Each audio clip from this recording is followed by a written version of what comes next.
안녕하세요. 출부시계 언론 임조은 기자입니다. 오늘 전하는 글은 호랑이 굴로 못 들어가는 겁쟁이 안철수입니다. 안철수는 호랑이 굴에 들어가지 못합니다. 그 이유는 장황한데 실은 두려워서입니다. 인간에게 두려움은 선택이 아닙니다. 주어진 것입니다. 누구에게나 두려움은 있습니다. 위험, 리스크 때문입니다. 경제학에서 말하는 위험이라고 하면 확률적 상태를 의미합니다. 이를테면 투자를 할 때 그 미래 수익이 확률 분포를 따릅니다. 쉽게 말하면 불확실하다는 것입니다. 이론적으로 위험을 대하는 태도를 사람들은 크게 세 가지로 분류될 수 있습니다. 위험 기피적, 위험 중립적, 그리고 위험 선호적. 실제 사람들은 대부분 위험 기피적입니다. 그래서 위험을 최대한 줄이려고 노력합니다. 보험을 드는 이유이죠. 영화 부당거래에서 보면 악당들이 보험이란 표현을 씁니다. 서로 약속은 했지만 약속이 지켜진다는 보장이 없기 때문입니다. 누군가를 신뢰한다면 그럴 가능성을 생각하지 않아도 됩니다. 그래서 신뢰는 중요하면서도 매우 편리한 것입니다. 위험을 즐기는 사람들도 있습니다. 도박꾼들이죠. 정치는 도박입니다. 다른 점은 딱 하나. 도박은 패가 주어지지만 정치는 패를 만들어갑니다. 도박은 승자 독식 게임입니다. 그래도 도박판에선 승자가 패자를 괴롭히진 않습니다. 때로는 개평이란 것도 있습니다. 반면 정치판에선 개평은 고사하고 승자가 패자를 죽이기도 합니다. 엄밀히 말하면 한국에서 정치는 승자 독식 약탈 게임입니다. 그래서 더 큰 위험이 따릅니다. 안철수가 두려워하는 것이죠.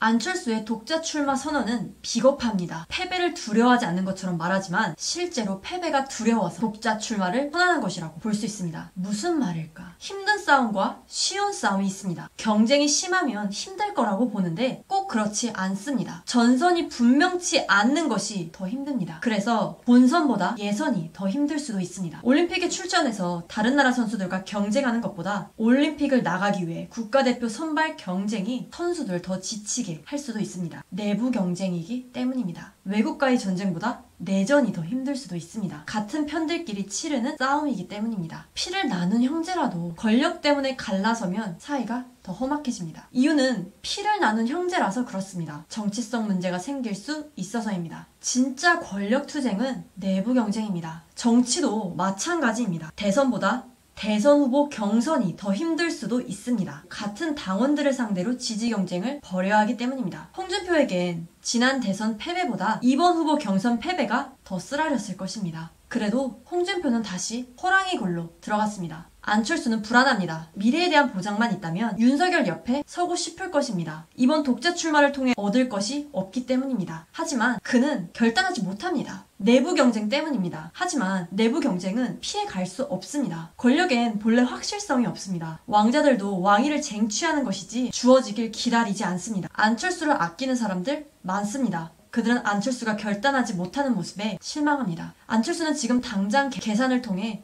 뭔가를 얻겠다는 생각을 버려야 역설적으로 얻을 수 있습니다. 그냥 모든 걸 놓아버리고 정권교체 대의를 챙겨라. 독자 출마는 한심합니다. 무모한 싸움을 하려 해서가 아니라 쉬운 싸움을 하려고 해서입니다. 강인함이 없습니다. 적수가 없는 싸움은 형식적입니다. 하나 많아이죠. 묻고 싶습니다. 안철수의 적수는 누구인가요? 심상정인가요? 누구랑 무엇을 두고 싸우려 하느냐 말입니다. 안철수의 기자회견문은 장황합니다. 그 요지는 간단한데 독자 출마를 강행해 힘들더라도 싸우겠다는 의지를 표명했습니다. 허구적입니다. 강조하지만 그건 힘든 싸움이 아니라 쉬운 싸움이면서 아무 내용 없는 싸움입니다. 좌파 심상정이 주로 하는 싸움의 형태이기도 합니다. 그냥 질싸움을 하는 겁니다. 안철수는 호랑이를 잡기 위해 호랑이 굴에 들어가야 합니다. 지금 들어가지 않으면 안철수는 영원히 심상정이 됩니다. 심상정이 진짜 지도자가 될 수 있다고 생각하는 사람은 없습니다. 그냥 목소리만 낼 뿐입니다. 이번 대선에서 이재명이 되면 안철수는 이인재 됩니다. 이인재는 결국 허경영보다 지지율이 낮게 나오고 정계를 은퇴하고 말았습니다. 안철수를 아끼는 사람들은 안철수가 진짜 지도자가 되길 바라고 있을 것입니다. 안철수 늦지 않았습니다. 이문열 작가가 지적한 대로 그가 보여줄 것은 결기입니다.